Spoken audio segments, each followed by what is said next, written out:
You're standing in the kitchen at 7 in the morning, coffee getting cold, and your baby is in the bouncer just staring at the ceiling fan. And for a second you wonder, should I be doing something right now? Should I be talking to them, playing music, showing them flashcards? You've seen the videos. You've read the articles. You know the first 3 years matter more than almost any other period of their life, and yet somehow, in the middle of the laundry and the feeding schedules and the 3 hours of broken sleep, optimizing brain development feels like one more thing you're probably getting wrong. Here's what I want you to know before we go any further. You are not getting it wrong. But there are some incredibly simple things that take 60 seconds or less that can make a profound difference in how your baby's brain grows, connects, and learns. Keep watching all the way to the end, because by the time this video is over, you'll walk away with something that actually fits into your real life, not the perfect parent life, your life. And what you learn here might quietly become one of the most meaningful things you do for your child. The pressure on parents today is unlike anything previous generations experienced. Not because raising a baby was ever easy, but because now we know so much. We know that neural connections are forming at a staggering rate. We know that early experiences shape everything from emotional regulation to language acquisition to long-term confidence. And somehow, knowing all of that doesn't make it easier, it makes it heavier. So many parents sit with this low-grade guilt that hums in the background of every ordinary moment. You put your baby down to answer the door and wonder if you just missed a critical window. You scroll through social media and see another parent doing sensory bins and tummy time with matching outfits and soft classical music playing. And you think, I was just trying to get through today. That guilt is real. It is exhausting. And it is also, I want to say this clearly, completely unnecessary. Because the science of early brain development does not actually demand perfection. It demands something much more achievable and much more human. Here's the thing about a baby's brain that changes everything once you really understand it. Your baby is born with billions of neurons, but most of them aren't yet connected. The job of the first years of life is to wire those neurons together through experience, through sound, touch, movement, emotion, and most critically, through responsive relationships. There's a concept in developmental neuroscience called serve and return. It works exactly like it sounds. Your baby reaches toward something, makes a sound, looks at your face, that's the serve.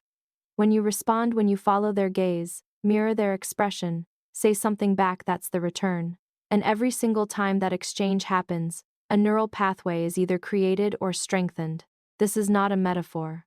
This is literally how the architecture of their brain gets built. The research of Harvard's Center on the Developing Child has shown that these back-and-forth interactions are among the most powerful forces shaping early brain development, more powerful than any toy, any program, or any structured activity. This means that the ordinary moments you've been dismissing, the diaper change, the walk to the mailbox, the moment they wake up from a nap and look for your face, those are not throwaway moments. Those are the moments that matter most. The first 1-minute habit is what I call the wake-up narration, and it costs you nothing except intention. When your baby wakes up from a nap, from the night, from any sleep, before you do anything else, spend 60 seconds narrating what's happening in a warm, calm voice.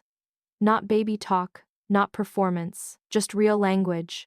Good morning, you're awake? Look at the light coming in, you had a good rest, we're going to change your diaper now and then we'll have a bottle. That's it. What you're doing in those 60 seconds is extraordinary.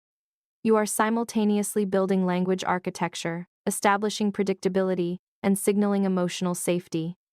Babies don't yet understand every word, but they understand rhythm, tone, and sequence. When you narrate, you are teaching their brain that the world makes sense, that things follow patterns, and that you are a safe, reliable guide through those patterns. Over time, this wires the prefrontal cortex, the part of the brain responsible for understanding cause and effect, managing expectations, and eventually, self-regulation.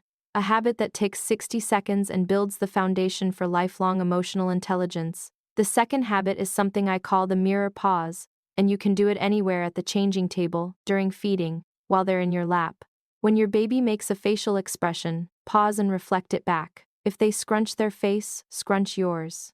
If they open their mouth in surprise, let yours open too. If they smile, Smile slowly back and hold it for just a moment longer than feels natural. This is not silly. This is co-regulation in action.